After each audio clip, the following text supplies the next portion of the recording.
Hello there, this is a Retro Spirits Guardian, and this is Earthion on Nintendo's Switch console. We have the logo for Ancient, the logo for Bitwave, the logo for Limited Run, and the logo for Super Deluxe. We have some text here. An options menu is available from the minus key.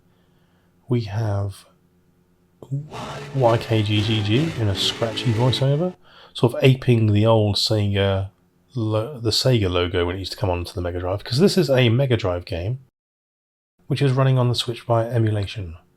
Here we have some Switch-based options for emulation, including different types of display. You can set all your brightness and your scaling options there. Beautiful stuff. We have the planet Earth in the background, rotating under the Earthion logo. This is it was a bit of a exciting thing to learn that Yuzo Koshiro's Ancient was going to be making a new game for the Megadrive hardware in 2025. It's not out on the Megadrive yet, but you can buy it on the Switch and other systems. Someone has extracted the ROM from this game, and it does work on the Megadrive, so that's cool. So what we're waiting for is Limited Run. Sort of do a reproduction Megadrive cart with this game on it. And we've got a license here, I don't know what that's about. Looks like they've used the Sega Megadrive SDK thing, the free one that you can get on the interwebs. Right, it's a horizontally scrolling shoot 'em up. It uses sound effects that are very similar to Streets of Rage sound effects for confirmation on button presses. We have an intro with a countdown. Uh-oh, what's going to happen? Oh, I'm going to flick some buttons. Some lights are going to come on. I'm going to grab my joystick between my legs, and we're going to take this spaceship to the moon. Good luck. I've got like an orange... There's like two orange lines on my screen. I don't know why I've got those. I've tried to turn the borders off because I don't like borders in games. Yeah, here we go. Here's the game. It's got some pre-rendered visuals. So we've got some intros to the levels where the spaceship flies around in 3 dimensions as a pre-rendered animation, which is all well and good if you like that sort of thing. We've got a soundtrack actually. Considering Yuzo Koshiro is famous for his Megadrive soundtracks, we have a soundtrack here that sounds somewhere between Treasure and Konami soundtracks from things like Gradius or Gunstar Heroes. It's not really what I would expect from Yuzo, considering his greatest hits on the Megadrive, but hey, I genuinely don't think the sound and the music is anywhere near his best work, and that's unfortunate for a game with his name all over it. We've got some weirdly coloured graphics in this game. So, I mean, I've played this game on a massive TV. And it looks... the coloration makes it really difficult to spot bullets on a massive TV. If you play it on a small monitor, it's actually a smaller monitor. Not a small monitor, not like a tiny monitor. If you play it on a smaller monitor, it's actually easier to follow the action, because the chunky, weirdly coloured pixels make it really difficult to track bullets. Not necessarily on this level, although you can see the bullets there do colour cycle. On the next stage, which is like a cloudscape, it's really easy to lose track of where the hell everything is. So anyway, mechanically, the game has a shield. It's like the Halo. It's like Master Chief's shield. You can get hit until your shield goes down, and then if you get hit again, you die. Your shield will recharge over time. Your weapons, your secondary weapons here. I've got a flamethrower. That will power up based on how many green crystals you collect. So that's fine. The game is sort of middling in difficulty, I would say. There's a thing there. I just picked up that pod I just picked up. If I keep that to the end of the level, I get to choose some upgrades for my spaceship. So you have to pick up the I think it's called an adaptation pod. before the end of each stage and keep it past the boss, and then you get to power up some stuff. Yeah, the bosses, as you can see, have got some frames of animation on them, or some of them have. There's some very scratchy sounding voice samples in this game. Like I said, I'm not really a fan of the tunes in this one, and the graphics being weirdly colourful also hurts my eyes. But what does the game actually play like? It's okay. Was it worth the wait? No, potentially not. Here we go. I can pick from different power-ups on my ship. I can enhance my shields and my main shot, making it harder for me to die because I've got more shield. How would I rate this game against the pantheon of Megadrive shoot-'em-ups? Now, I've seen a few reviews, or some people's opinions, and they seem to think that this is the best thing since sliced bread. I think that's mainly because it's a new shooter for the Megadrive. But you see how insane this colour scheme is. I can't see what the hell's going on here. It's actually fairly dull. I'm going to level with you, despite the pre-rendered graphics, which I'm never really a fan of, although they look okay in here. The attack patterns of the enemies and the things the enemies fire at you are irritating. Some of the bosses are quite cool, but I don't like the extra weapons you get in this. And the audio visuals are just not a patch on something like Thunder Force 4. So, whilst it's a decent Mega Drive game, I don't think it stacks up favourably against some of the ones from the 90s. So, like I say, the Thunder Force games are better than this. Potentially not Thunder Force 2. But, you know, Thunder Force 3 and Thunder Force 4, I'd rather play those. And, let me think what else is on the Mega Drive which I can compare it to. I mean, obviously Gynorg has got a similar cloudscape level to this one, and it's superior in Gynorg. It's much easier to track what's going on. Gynorg is a bit patchy when it comes to the quality of things that are in Gynorg, but this suffers from that same patchiness, I think. Like, the next level is just not very good at all. This one's okay if it wasn't for the fact you can't track anything. So, I don't know what the fascination is with shoot-'em-ups or new games on the Mega Drive using ridiculous colour patterns for their games. I mean, it's slightly vomit-inducing, if I'm to be honest. And I'm always going to be honest. Because they call me Honest Bob down my local pub. I haven't got a local pub. They call me Truthful Terry at my local gymnasium. I don't have a local gymnasium. Look, basically I'm saying I don't tell lies. Although a lie would say that, wouldn't they? Oh, this is unbelievable. So anyway, let's forget that nonsense and let's just talk about how much this costs for the Switch. You can get a copy of this for about 35 quid. Limited run, I've got a version of it you can buy on their store. And I bought this from Japan, which is Amazon Japan, Super Deluxe Games. This background here reminds me of P47-2, which is also a recent shoot-'em-up from Megadrive with weird colour palettes. Yeah, the special Super Deluxe Edition, you get some bits and bobs in there, including like a little acrylic standee. It's not that exciting, but it wasn't much more money than buying just the cart by itself, so that's the way I went. Yeah, I don't know about this game. When it comes out physically for the Mega Drive, I will be very tempted to buy it just to see how it runs on actual hardware. But I'm not that excited by this game, having played it for a couple of hours. I've not finished it.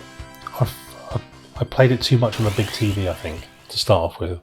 And playing it on the big TV really wrecks your eyeballs.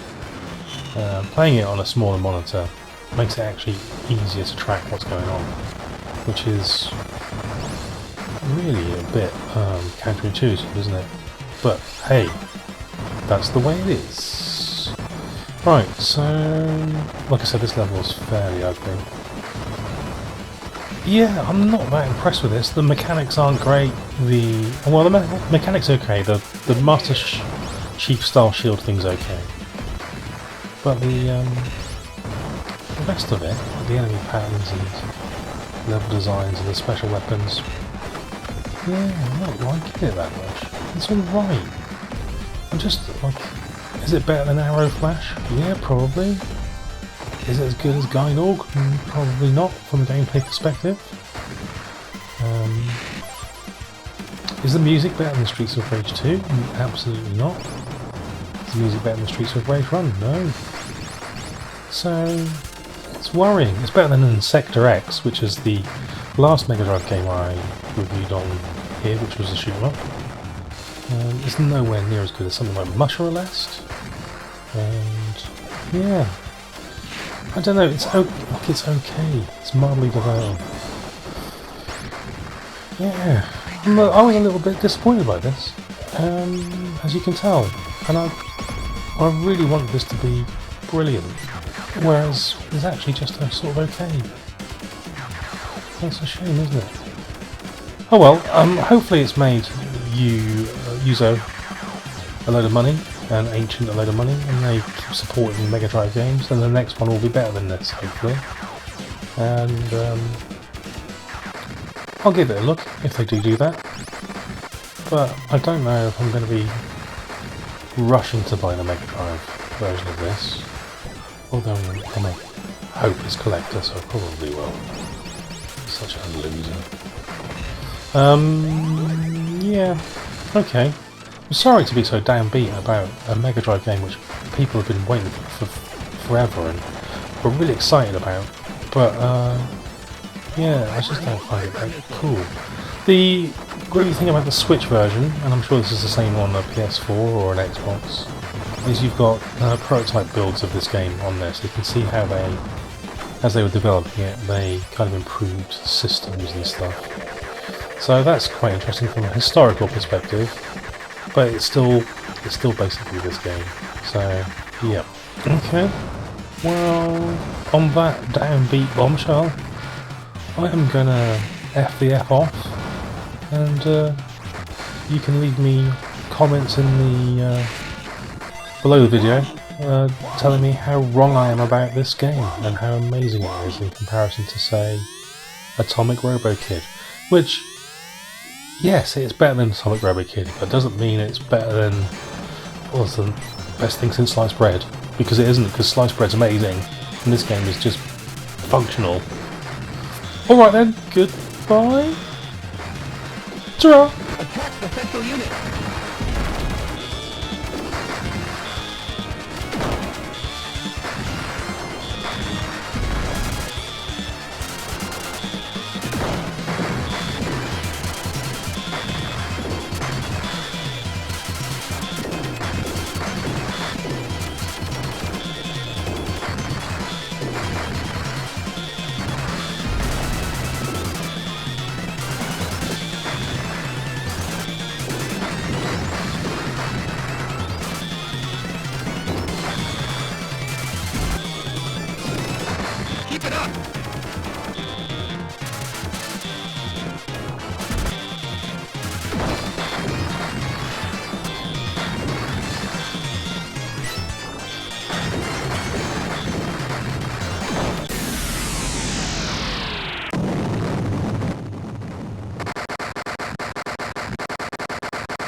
Missile.